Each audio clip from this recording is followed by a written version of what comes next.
Salut, aujourd'hui je vais vous parler de Quentin Tarantino, le plus rock'n'roll des réalisateurs américains. Sa filmo arrivant bientôt à terme, retour sur une carrière chargée.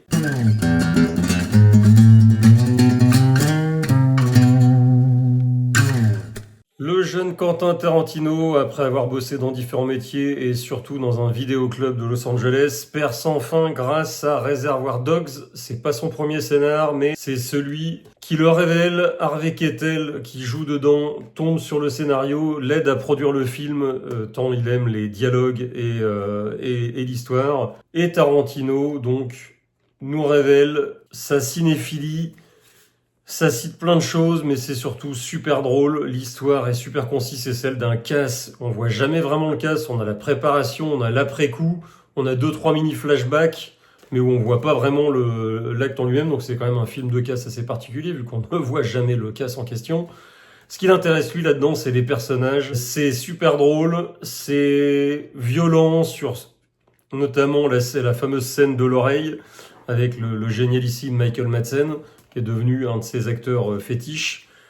Également Steve Buscemi, Tim Roth, voilà, le casting est complètement cinglé. Et c'est un petit bijou de mise en scène qui nous révèle l'esprit très cinéphile et très particulier de Quentin Tarantino, qui fait déjà sensation pour un film indépendant. Et il revient ensuite avec Pulp Fiction, qui là rafle quasiment tout, puisqu'il est Palme d'Or grâce à Clint Eastwood, et il a l'Oscar du meilleur scénario. Il aurait dû aussi avoir celui du réalisateur, mais bon, on peut pas tout avoir. Pour un second film, et là, c'est un chef-d'œuvre absolu. Déjà, Reservoir Dogs est un superbe film. Là, pour la petite histoire, c'est mon film préféré. C'est un film absolument somptueux. La mise en scène, il a pris encore en ampleur. Il avait un budget un petit peu plus sympathique que sur celui de Reservoir Dogs. Au niveau casting, vu le carton qui a été Reservoir Dogs, les stars se l'ont arraché. Donc Bruce Willis a tenu absolument à faire partie de l'aventure. Donc il a un rôle assez conséquent dessus. Samuel Jackson est de la partie, il fait vraiment exploser Samuel Jackson à l'international. Et surtout, il relance la carrière de John Travolta. John Travolta, immense star des années 70-80, qui était un peu tombé aux oubliettes et surtout dans des films vraiment oubliables comme les Allô maman ici bébé. Donc là, il nous le remet et il nous reprouve à quel point c'est un grand acteur. On a trois histoires qui s'entremêlent, qui finissent par se mêler les unes les autres. Ça fait un peu film à sketch ou film choral, mais en fait ça rebifurque après un peu dans le même sens, mais c'est génialissime, c'est super drôle, c'est un petit peu violent encore une fois sur une ou deux scènes, mais bon c'est du Tarantino, on s'étonne plus. Après que ça ait fait scandale pour la violence, je comprends pas trop, parce que c'est pas non plus des explosions de violence sur grand écran. Mais là, ça met encore plus en avant son sens du timing, son sens du dialogue. Et comme on reconnaît Carpenter à la mise en scène, à la musique, Tarantino, dès que les personnages ouvrent la bouche, on sait qu'on est dans un film de Tarantino, c'est un univers bien particulier. Donc ça le fait exploser à l'international, c'est un petit budget, hein, c'est un budget un peu plus conséquent, mais ça reste un petit budget, et le film va faire plus de 100 millions au box-office. Ça relance après tout un tas, le cinéma indépendant, on peut lui dire merci à Tarantino, et ça fait de lui la superstar des réalisateurs. Avant, on avait quelques réalisateurs comme Scorsese ou Eastwood et compagnie. Là, c'est carrément la star, comme une star du rock. Tarantino, il explose sur la scène. Il met un petit peu de temps à revenir et il revient sur le seul projet qui n'est pas vraiment de lui au niveau du scénario. C'est une adaptation d'un roman, Jackie Brown. Mais ça reste... J'avais fait une vidéo sur Albert Dupontel. Quand Dupontel adapte Pierre Lemaître, il sait garder son style. C'est d'après un livre d'Elmore Leonard. Tarantino est fan d'Elmore Leonard et ça se sent d'ailleurs dans son écriture et dans ses dialogues. Si vous avez lu Elmore Leonard ou si vous l'avez pas lu, jetez-vous dessus parce que c'est effectivement, on reconnaît un peu ces dialogues, un peu des personnages plus grands que nature et autres, un peu débridés, des situations et des dialogues assez particuliers. Et là, encore une fois, on a un casting de stars. De Niro qui s'est battu pour avoir un rôle là-dedans. C'est un de ses derniers très très grands rôles. Il dit quasiment rien, mais tout passe par le physique, comme Brad Pitt pour le Once Upon a Time in Hollywood. C'est des rôles où ils sont plus silencieux qu'autre chose, mais le charisme là, on découvre que De Niro est également méga super bon, sans quasiment ouvrir la bouche. Il est génialissime. Samuel Jackson est à son top.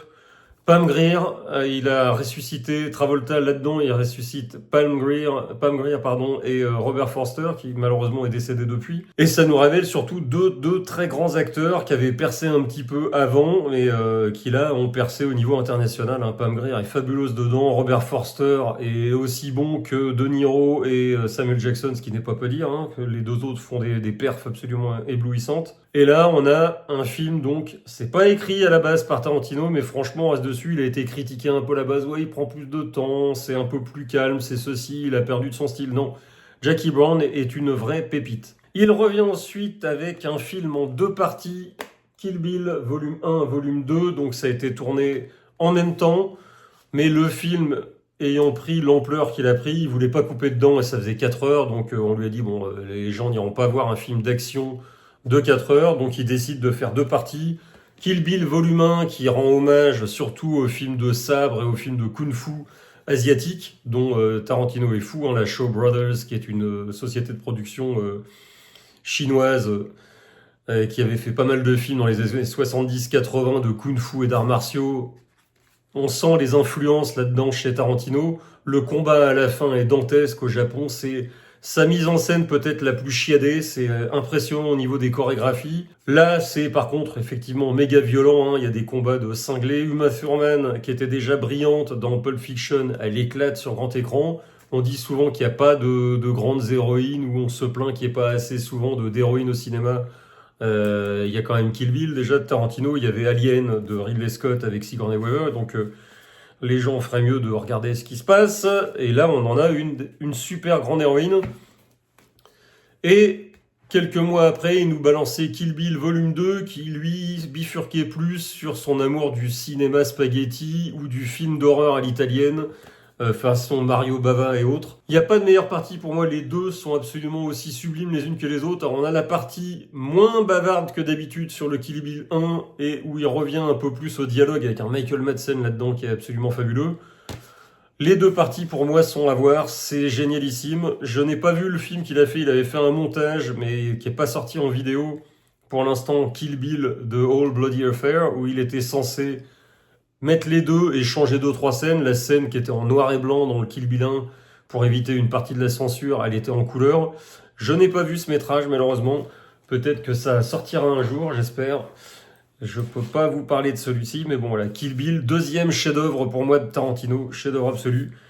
Il revient ensuite avec son comparse Robert Rodriguez pour Death Proof. Chez nous, c'était le boulevard de la mort. Et c'était un peu particulier parce qu'aux États-Unis, il est sorti en vers format 1h15 avec en autre partie de film Planète Terreur de Robert Rodriguez. Donc dans Planète Terreur, il joue un petit rôle. Dans Death Proof, il fait la mise en scène. Pour une première fois aussi, il fait la photo. C'est le directeur de la photo également là-dessus, alors qu'il faisait pas la photo sur ses autres films. Et il nous balance Kurt Russell, le génialissime Kurt Russell, dans un rôle pour une fois de salopard, et un salopard bien vicelard.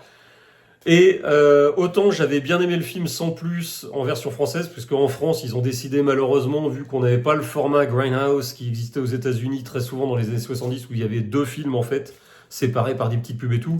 Là, les deux, Robert Rodriguez et autres, se sont amusés à faire ce même format aux États-Unis, donc on avait des fausses pubs faites par Eli Roth et d'autres metteurs en scène entre les 2 métrages, et les 2 métrages étaient d'1h15. En France, on a eu la très mauvaise idée de virer les fausses pubs et de faire 2 sorties distinctes avec un montage regonflé, c'est-à-dire que et Tarantino et Rodriguez ont rallongé une demi-heure à leur métrage.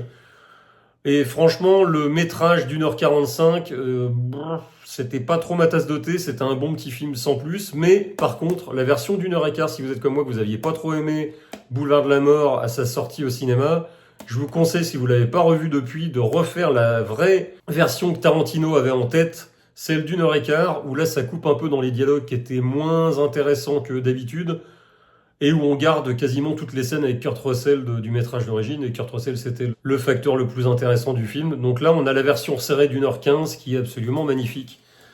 Très bon film d'action, même si ça reste peut-être le Tarantino le moins abouti, c'est quand même excellentissime. Le film fait un four, c'est le premier quasi gros fou pour Tarantino, qui revient ensuite avec Inglourious Basterds, donc là où il réinvente l'histoire de la Seconde Guerre mondiale, vu que là, Hitler va avoir un sort qu'il n'a pas eu dans la vraie histoire. Je vous spoile pas au cas où vous n'ayez pas déjà vu ce film. Et là, il revient avec, pareil, un casting de Maboule mené par Brad Pitt. On a Diane Kruger qui est absolument excellente là-dedans. C'était une actrice que j'aimais moyennement, qui était très jolie, mais qui n'était pas là-dedans. Elle est vraiment superbe. Et il nous révèle Christoph Waltz, qui était un acteur connu en Allemagne, mais surtout pour des séries, des téléfilms et autres, et qui là le met en avant. Et quelle découverte! Il a relancé des carrières de Travolta, Pam Grier, Robert Forster, et il a fait connaître à l'international Christoph Waltz, et on le remercie encore, acteur brillantissime. Pour moi, le seul bémol du film, alors le film ouvre avec ses par actes, et le premier acte du film est absolument fabuleux, qui revient ensuite avec Inglourious Basterds, donc là où il réinvente l'histoire de la Seconde Guerre mondiale, vu que là, Hitler va avoir un sort qu'il n'a pas eu dans la vraie histoire. Je vous spoile pas au cas où vous n'ayez pas déjà vu ce film. Et là, il revient avec, pareil, un casting de Maboule mené par Brad Pitt. On a Diane Kruger qui est absolument excellente là-dedans. C'était une actrice que j'aimais moyennement, qui était très jolie, mais qui n'était pas là-dedans. Elle est vraiment superbe. Et il nous révèle Christoph Waltz, qui était un acteur connu en Allemagne, mais surtout pour des séries, des téléfilms et autres, et qui là le met en avant. Et quelle découverte! Il a relancé des carrières de Travolta, Pam Grier, Robert Forster, et il a fait connaître à l'international Christoph Waltz, et on le remercie encore, acteur brillantissime. Pour moi, le seul bémol du film, alors le film ouvre avec ses par actes, et le premier acte du film est absolument fabuleux. Dans le premier acte, on voit Christoph Waltz essayer de débusquer des juifs cachés dans la ferme tenue par Denis Ménochet, excellent acteur que je ne connaissais pas avant, qui nous l'a révélé. Je ne sais plus s'il est français ou belge, Denis Ménochet, mais superbe acteur, et qui, en face de Christoph Waltz, brille de mille feux. Maintenant, on peut le voir beaucoup plus au cinéma ces derniers temps, mais moi, il m'a révélé Christoph Waltz et Denis Ménochet. Le premier acte est quasiment ce que Tarantino a fait de mieux niveau mise en scène et dialogue. C'est absolument génialissime. Ensuite, on embraye avec l'histoire des Bastards, donc il y a des scènes plus ou moins bonnes. La scène du bar, que je spoilerai pas, est absolument génialissime. Le seul bémol que je mets dans ce film, je vais me faire encore certainement insulter là-dessus, j'aime pas Mélanie Laurent. C'est une très belle femme, mais pour moi, elle joue très très mal. C'est toujours le même ton. Si on lui dit de pleurer, si on lui dit de faire la peur, elle sait pas jouer, il n'y a aucune finesse dans son jeu, c'est une catastrophe. Et l'acteur qui fait son mari là-dedans, que j'ai jamais vu ni avant ni après d'ailleurs, je sais pas, est également très mal casté. Les dialogues sonnent complètement faux dans leur bouche. Donc voilà, on a malheureusement deux erreurs de casting, les deux seules erreurs de casting que j'ai vu Tarantino faire, qui est pourtant très doué pour les castings. Je ne sais pas qui est l'acteur qui joue le mari de Mélanie Laurent. Il joue très mal, il joue comme une vieille savate, et Mélanie Laurent joue avec la finesse qu'on lui connaît, c'est-à-dire aucune. Et franchement, les scènes où ils sont à l'écran sont les plus décevantes. On a la scène du restaurant qui est très bien parce qu'il y a Christoph Waltz, mais on va le jeu de Christoph Waltz absolument magnifique, et de l'autre côté en face, le jeu de Mélanie Laurent. Voilà. Bon, à part ce bémol, le film est quand même super bon. Et il y a la fameuse scène du bar avec le jeu, que je vous spoilerai pas si vous n'avez pas vu le film, et le fameux démarrage, plus la fin, le côté, voilà, l'accent italien de Brad Pitt à hurler de rire. C'est un film absolument à voir. Mais le seul bémol pour moi, les erreurs de casting de Tarantino là-dessus. Il rembraye avec Christoph Waltz toujours et Jamie Foxx pour Django Unchained. On a du brutal, on a le premier western de Tarantino où, après avoir revisité la Seconde Guerre mondiale, il va revisiter la traite des Noirs, l'esclavagisme aux États-Unis. Ça fait mal, c'est violent, c'est super génial, et en plus on a les deux énormes perfs de DiCaprio et de Samuel Jackson en ordure finie. Les deux, je pourrais même pas vous dire lequel des deux est le plus ignoble. Alors, on n'a pas Samuel Jackson sur le petit dessin, c'est un peu dommage parce que Sam Jackson là-dedans nous fait une espèce de... Il a une coupe de cheveux, on dirait le oncle Ben, ce qu'on avait à l'époque, mais il se régale à faire le salopard de service. Samuel Jackson est un acteur monstrueux, mais là-dedans, je crois que c'est quasiment mon rôle préféré de Jackson. DiCaprio, qui n'avait pas fait d'ordure, la joue très très bien. C'est magnifique, un des meilleurs, c'est pas un chef-d'œuvre, mais c'est un petit chef-d'œuvre, et visuellement, c'est encore une fois magnifique. Tarantino fait des plans de folie. C'est violent, par contre, là, il mérite sa réputation de film violent, hein. C'est comme Kill Bill, il y va, ça charcute, ça charcle. C'est génialissime, le box-office est là, Tarantino est content. Après avoir fait un four avec Boulevard de la Mort, il renfloue les caisses avec Inglourious Basterds, qui était son plus grand succès. Django, je crois qu'il a dû faire à peu près la même chose. Et il revient pour un deuxième western, The Hateful Eight, savoir que à la base, il avait un autre scénario de prévu qui a fuité sur internet, ce qui l'a énervé, il avait dit qu'il ne ferait plus le film, qu'il le ferait peut-être en pièce de théâtre. Il a fini par le faire, heureusement pour nous. Et alors il y a des gens qui le trouvent décevant ce film, moi je le trouve vraiment génial. C'est un tout petit peu moins bon que Django Unchained, mais ça reste une super pépite. Et là on retrouve Kurt Russell encore dans un des rôles des 8 salopards. Et on a un casting de malade mental. On a une histoire, il a dit être inspiré par The Thing pour l'espèce de paranoïa. On sait jamais qui sont les salauds là-dedans, qui ont tué les mecs de l'auberge. Donc c'est une espèce de polar avec une ambiance à la The Thing, avec la musique d'ailleurs d'Ennio Morricone et les bandes qui n'avaient pas été utilisées par Carpenter pour The Thing et d'autres musiques additionnelles que Morricone a fait pour Tarantino. Pour moi, c'est encore une autre pépite. Son deuxième western, une pépite. Peut-être qu'il en fera un troisième. Tarantino arrête pas de brailler partout qu'il ne fera que 10 films. Il en a déjà fait 9, donc malheureusement, son prochain devrait être son dernier. J'espère pas, mais bon, j'espère qu'il changera d'avis. Entre-temps, après, il est revenu avec Once Upon a Time in Hollywood. Et là, non seulement c'est son troisième chef-d'œuvre, pour moi c'est son deuxième meilleur film et c'est dans mon top 3. J'avais déjà dit, Pulp Fiction est mon film préféré, The Thing est mon deuxième film. Once Upon a Time in Hollywood, je le mettrai en troisième position. C'est un chef-d'œuvre absolu sur le monde du cinéma, sur une espèce de bromance entre Brad Pitt et DiCaprio qui sont monstrueux tous les deux. Alors Brad Pitt, c'est un peu comme le De Niro de Jackie Brown, il parle pas beaucoup, mais tout est dans le charisme, et là il est impressionnant de charisme, Brad Pitt, il suinte le charisme en plus de suinter le beau gosse qui rendrait homo ou bi n'importe quel hétéro, comme moi d'ailleurs. On baffe quand on voit Brad Pitt torse nu, j'ai honte de dire ça, mais je le dis quand même. Et on a DiCaprio qui nous fait une perf absolument magnifique. Alors je sais que Brad Pitt a eu le prix d'interprétation sur les Oscars, il a eu l'Oscar du meilleur second rôle. DiCaprio méritait l'Oscar, il l'a pas eu. Bon, il l'a eu pour un autre film, mais il l'a pas eu, il aurait dû l'avoir. C'est pour moi sa meilleure perf. C'est absolument hallucinant. Le film est magnifique, c'est super bien shooté, il y a plein de caméos, hein. On retrouve les acteurs, on a Kurt Russell dans un petit caméo, on a Michael Madsen, on a Tim Roth qui devait arriver et qui a été coupé dans une scène qui est pas dans les bonus d'ailleurs. J'ai pas vu Tim Roth là-dedans qui devait apparaître dans une scène qui ne l'est pas. C'est l'histoire d'un acteur et de son cascadeur et de ce qui va leur arriver. Comme dit Tarantino, il y a même pas tellement de scénario, c'est un film de personnages. Alors, je suis pas d'accord, il y a une histoire, hein. Ça raconte aussi ce qui est arrivé à Sharon Tate. En fait, ça prend le biais, ça partait sur la secte de Manson et ce qu'ils ont fait à Sharon Tate. En fait, là, il va faire complètement autre chose, comme pour Django Unchained et comme pour Inglourious Basterds. Il va changer l'histoire.